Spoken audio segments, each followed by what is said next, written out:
पूर्वी लद्दाख में line of actual control के पास एक और जहां भारत बातचीत के जरिए चीन के साथ सीमा विवाद को सुलझाना चाहता है, वहीं चीन पीठ पीछे नापाक इरादे पाल रहा है।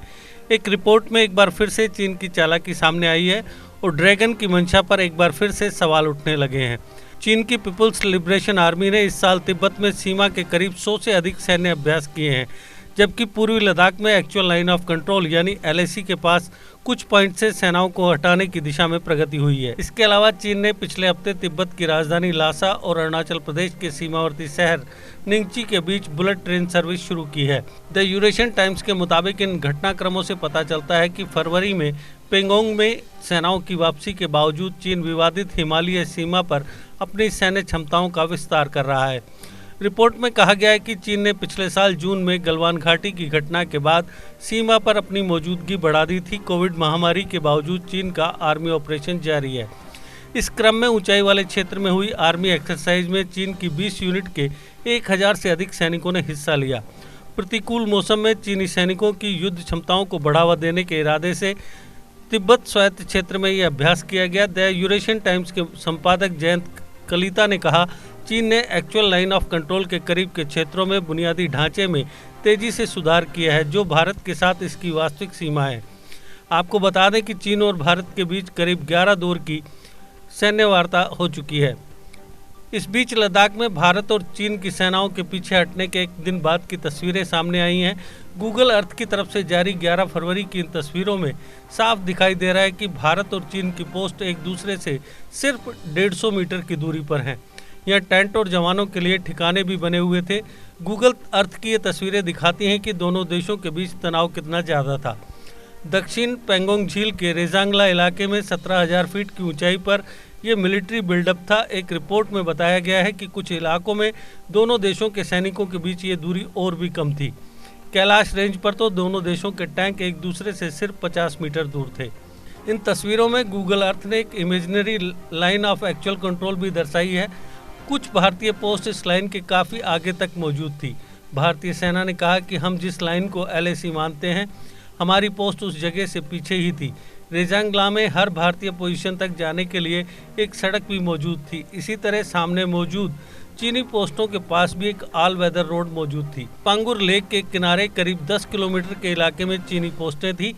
ये इमेज ये भी दर्शाती है कि जिस जगह दोनों सेनाओं के बीच तनाव हुआ, उससे 10-12 किलोमीटर भीतर तक चीन के मिलिट्री ठिकाने बने हुए थे।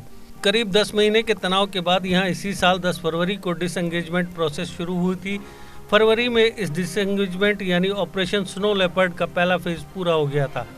पेंगोंग झील के उत्तरी और दक्षिणी छोर से भारत चीन की सेनाएं वापसी कर चुकी थी। यही फेज सबसे अहम था, क्योंकि यहाँ ये पॉइंट्स थे जहाँ दोनों सेनाएं आमने सामने खड़ी थी।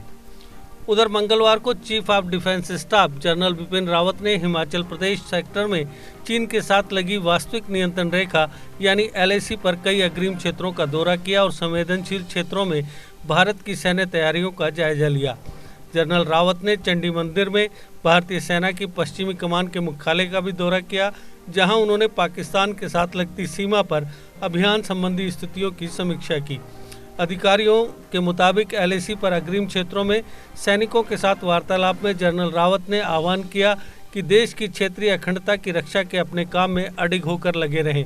LAC पर सुमदो सेक्टर में उनका दौरा ऐसे वक्त में हुआ है जब पूर्वी लद्दाख में टकराव के अनेक पॉइंट्स पर भारत और चीन की सेनाओं के बीच सैन्य गतिरोध बना हुआ है। दोनों पक्ष टकराव के बाकी पॉइंट से भी सैनिकों की वापसी के विषय में वार्ता कर रहे हैं। सैन्य अधिकारियों के मुताबिक संवेदनशील सेक्टर में वास्तविक नियंत्रण रेखा पर प्रत्येक ओर करीब 50,000 से 60,000 सैनिक हैं। कुल 11 दौर की सैन्य वार्ता होने के बावजूद चीन के रुख में लचीलापन नहीं दिखा।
देखिए अपडेट रहे हमारे साथ। अगर आप ये वीडियो YouTube पर देख रहे हैं तो हमारे YouTube चैनल को सब्सक्राइब करें और बेल आइकन को क्लिक करें। अगर आप ये वीडियो Facebook पर देख रहे हैं तो हमारा Facebook पेज लाइक जरूर करें। For advertisement please contact 705-109-1811।